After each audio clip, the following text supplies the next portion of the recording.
The muezzin calls the followers of Islam to prayer. City folks gather to pray in groups. Wandering tribesmen spread their prayer rugs on the barren desert. Farmers and villagers pause in their day's work. All turn toward Mecca, the holy city, to give voice to their faith in God. Here once flourished the great cities of the ancient world, for the Middle East is the birthplace of our civilization. Here the ancient Egyptians built structures never equaled by modern man. Here is holy Jerusalem, center of three of the world's great religions, Judaism, Christianity, and Islam. The Dome of the Rock is revered by all three faiths, for here King Solomon built his temple. Here Jesus told his parables, and here Muhammad is said to have ascended into heaven. Great architects of the Middle East, poets and scholars have added rich threads to the fabric of our culture. But today the Middle East is largely a barren land, which nature seems to have forsaken. There is great heat and bitter cold, few resources and little water, where food must be coaxed from the earth by man's ingenuity.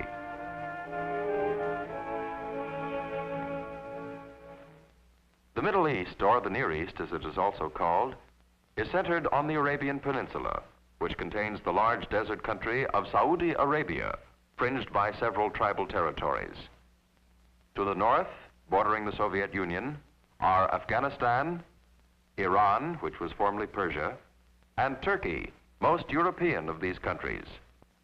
Between them lies the smaller lands of Iraq, Syria, and Jordan. Tiny Lebanon, with a Christian majority, and Jewish Israel are the only non-Muslim states in the Middle East. On the other side of the Red Sea is Egypt, with a narrow neck of land which contains the Suez Canal, of utmost importance in world shipping. Indeed, the Middle East lies at a world crossroads. It provides a land route between the three continents of Europe, Africa, and Asia, a water route through the Suez Canal, and a terminal for airlines bound east and west. The people of the Middle East may be divided into three important groups: city men, nomads, and peasant farmers. While the members of each group go their own ways, occasionally they may meet, perhaps in a city bazaar where a coffee pot is to be purchased. By far the largest of the three groups are the peasants, who make up more than 3/4 of the Middle East population. Most are too poor to come inside a shop like this, but Mustafa is fairly well off. Mustafa lives in a nearby village. In the compound next to his house, he has a camel to help him in the field, and a donkey to make his load of work lighter. He has a milk goat for his children, and a few chickens to add variety to the family diet.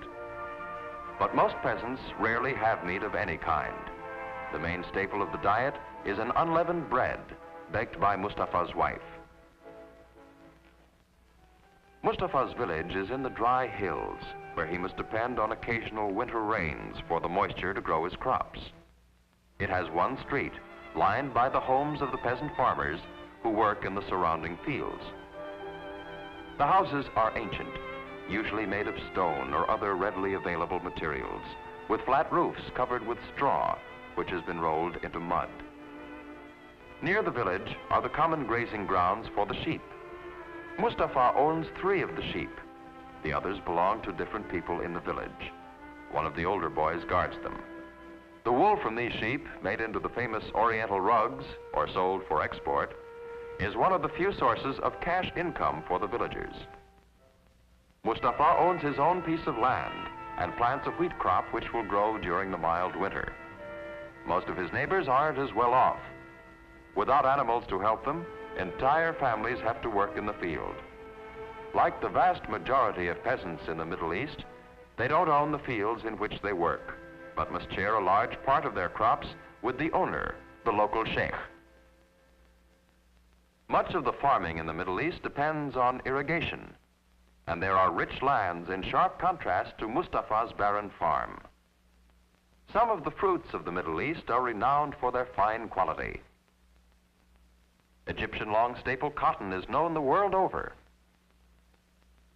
Yet, only a tiny part of the Middle East is cultivated.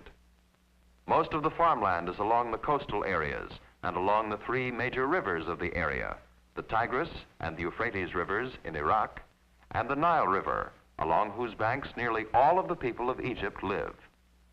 The rest of the land, if it can be used at all, is suitable only for grazing. It is the home of nomad herdsmen, like Ali, the Bedouin.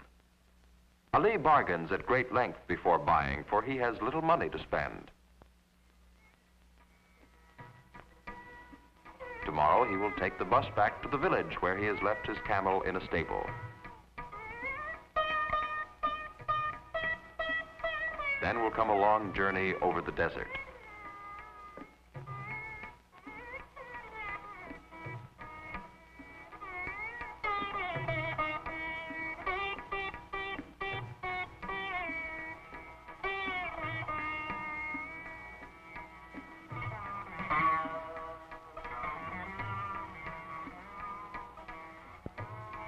Perhaps Ali's son will be waiting to greet him and to tell him what has happened during the few days he has been away.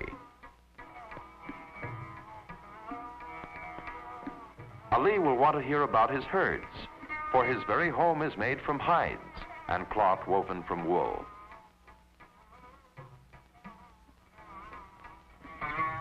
His clothing and most of the furnishings of his house depend on his animals, for they provide the foundation of the nomad's economic existence. Animals not only provide the nomad with clothing, cloth, milk, and occasionally meat, but also give him a few products to sell for barter or for cash.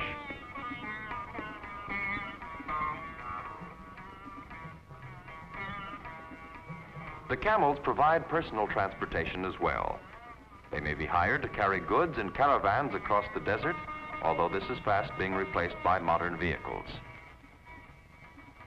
Ali's tribe is only waiting for his return to be off to another water hole in the territory. That is by custom recognized as belonging to this tribe. For water is precious on the desert. Ownership of land is meaningless without ownership of wells or springs. The Bedouin is constantly driven from place to place by the need to find grazing for his herds. His life is hard and exacting, for he is strictly bound by tribal customs, as well as by the harsh realities of getting enough food and water for his family and his herds.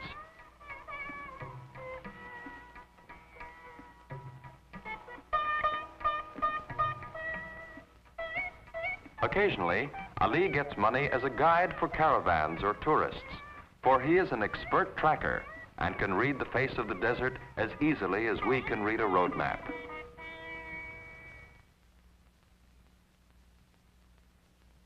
The merchant Yusuf represents another important group in the Middle East, the city dwellers. These people are members of a growing middle class. Until recent times, the people of the Middle East were either extremely wealthy and owned magnificent palaces, or were so poor that getting enough to eat was the major problem of the day's work. While growing in importance, these new middle-class people make up only a tiny portion of the inhabitants of the Middle East. Many are influenced by European ideas and have partially adopted European clothing, housing, furnishings, and other Western ways.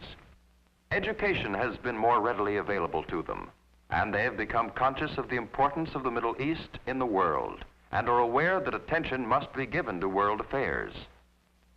Many people in the Middle East have developed an ardent nationalistic spirit and have become extremely interested in politics. Their children go to school, learn to read and write. They have their local newspapers, listen to the radio, and the cities have telephone service.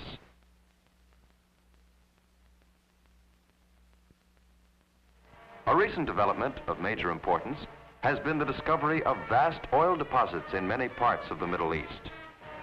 These oil fields have been developed largely through foreign capital. Payment of royalties has bettered the financial position of some countries, although ownership of the oil fields has caused considerable political unrest. Much of the oil is exported in its crude state by huge tankers. Oil is found mostly in Iran, Saudi Arabia, and Iraq, with several pipelines for the transportation of oil. Some is refined in the Middle East before shipment, and a growing number of modern refineries dot the area. Oil is the Middle East's major export. In addition, there is small trade in items like fruit, tobacco, and long staple cotton. Imports are chiefly machinery and manufactured goods such as cloth. Commercial and industrial activity are confined to the major cities, which are comparatively few in number. Two of the most important are Istanbul, at the crossroads where Turkey meets Europe, and Cairo on the Nile Delta. It is the Middle East's oil, however, together with its strategic location, which has made this area important in world affairs.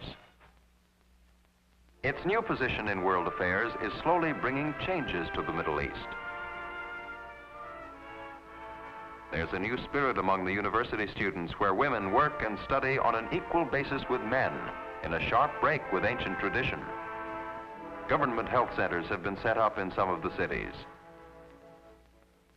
Here and there, new schools have appeared for the children, financed by oil royalties. The use of farm machinery, meager as it is a symbol of the changing times. Old irrigation projects, thousands of years the same, are being supplemented by new and more efficient ones.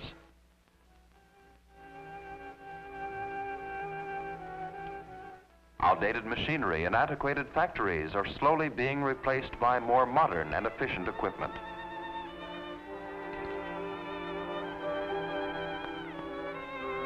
Modern communication is quickening the spread of new ideas. Old means of transportation are giving way to newer and better ones.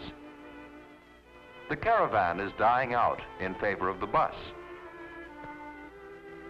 the truck, and the airplane.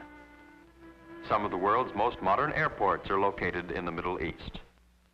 But while its face is changing, at heart the Middle East remains the same. For this is a land of strong tradition, where the bustle of the modern world is mingled with the age-old chant of the muezzin.